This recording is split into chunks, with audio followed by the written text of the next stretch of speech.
Hello everyone and welcome in this first English video where I show you how to choose your first coil and how to build into your atomizer. The first thing to know is there are three categories of product, which are the spools. These are fused Clapton, and there are 2 meters of fused Clapton made for MTL or DL and any situation you might need. Then there is the classic coils. These are the easiest and the most convenient alien Clapton, which you got more quality, but of course it costs much. You find a couple coil in each one of these boxes. And then there is, of course, the bullet line. This is the top notch of the alien coil and a very complex core composition in order to give you the best flavor. So how to choose the best one? Well, when you choose how much you prefer to spend, in example for a bullet or a classic, well, you just need to go to the website breckle.com, and into this catalog where you find the description of every single coil, you will find also a compatibility chart where you can understand which coils are made for and which situation is best for which coil. In example, you will find in a description of the flavor output of each coil, the internal diameter of the coils, and the main usage, in example for restricted DL or open DL, and so on. At this point, when you choose the right coil and find the best setup which is for you, well, we can find out how to build your first coil, and we'll get a classic MTL situation here because the MTL coils are also the most delicate to build, and the situation that might happen in the MTL are of course the most critical, since the hotspot might be more dangerous in MTL.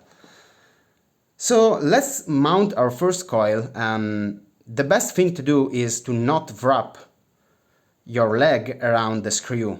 So you don't move your leg around the screw, but you just screw it down and let stay in place without any needed torsion.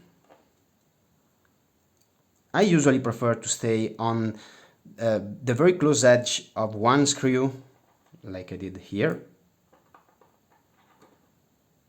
and then pull the other in order to create some tension when I finish up to mount the coil.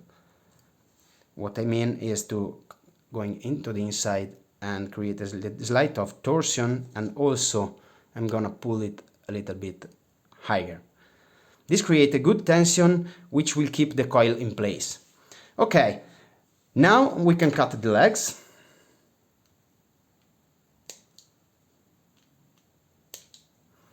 And we should notice, if we read the ohms of the coil, we will notice that the coil will be a lot lower than declared into the box.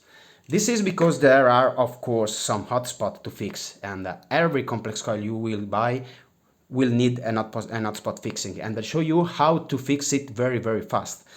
Whether you're using a regulated mode or unregulated mode, the rules are the same. Basically, an hotspot forms where two wraps are in contact more than the other. So the best thing to do is to separate the wraps where the hotspot occurs. No scratching, no pushing with the ceramic tweezer, nothing like that. You just need to separate the wraps where the hotspot occurs. I will use a mechanical mode, which is the worst situation on which you're gonna do your hotspot fixing, because you have no wattage control. The best situation is to have a regulated mode going to half the wattage of usage of the coil. In example, this coil, I will vape it at 18 watts. I'm gonna fix the hotspots at around 9, 10. If I don't have regulated mode, then I'm gonna use the small pulsation to activate and find the hotspot without ruining completely the coil. So no push and keep going, but just some pulsation like this. As you can see, on the bottom, there are 2 hotspots, very giant spot. So what I'm gonna do, I'm gonna move and separate the wraps here in order to avoid this first hotspot. One, I'm gonna push basically the leg on the outside separating gently the wrap. I'm gonna have another pulsation to see if I fixed at least one of the two. Yeah, now it's on the top of the coil, and I need to separate the wrap here too. Much better. Keep going. Okay, as you can see now there is only one wrap, and the best thing to do is just move a little the coil. Find where are the hot spots and separate, like this. Not there yet, and looks like we got it. Yeah, of course. Check also on the inside of the coil, because hotspot might hide into the coil too. Once you fixed all the hot spot, and here there is another one, yeah. And there we go, now it's perfect. Once you fixed the hot spot, wait until it cool down a little bit, and it's time to wick up the coil. You will notice now I will use a lot more cotton than you expect to fit this 2.5 millimeter coil. Well, not that much actually, but if you try to pull the cotton into, you will see it won't fit. And I suggest you to not manipulate your cotton very much. Just touch the edge and the end, twist it in order to have a very high density, and once you find it, you pull it. This way you will never touch the cotton, so it will start immediately to give the best flavor, and also you will have a very dense wicking, which gives the best out of a complex coil.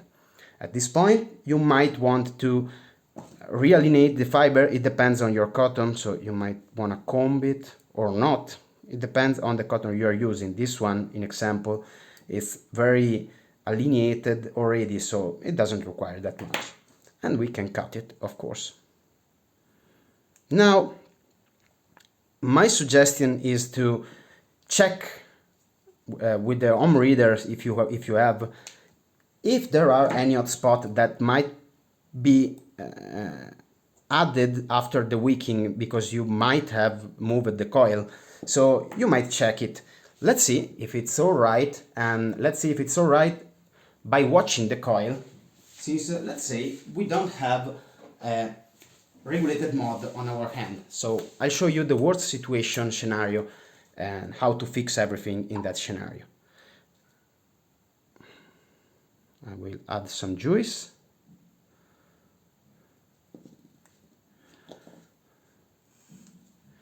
And everything looks great here, because the vaporization is uniform in the whole surface of the coil.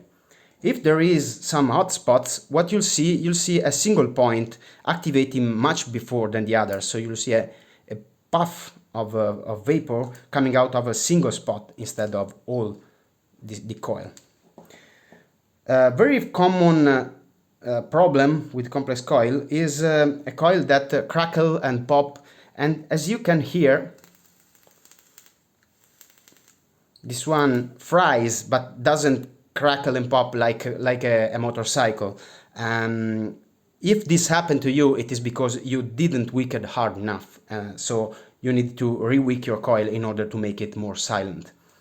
And that's it. Well, at this point you just need to keep your coil clean, but I'll show you another video how to make a perfect dry burn and cleaning your coil to make them last as long as they possibly can. That's it for today. Enjoy your day, and I hope you enjoyed this video. Put a like down below, and if you got any question, feel free to ask on the comment section. Bye for now.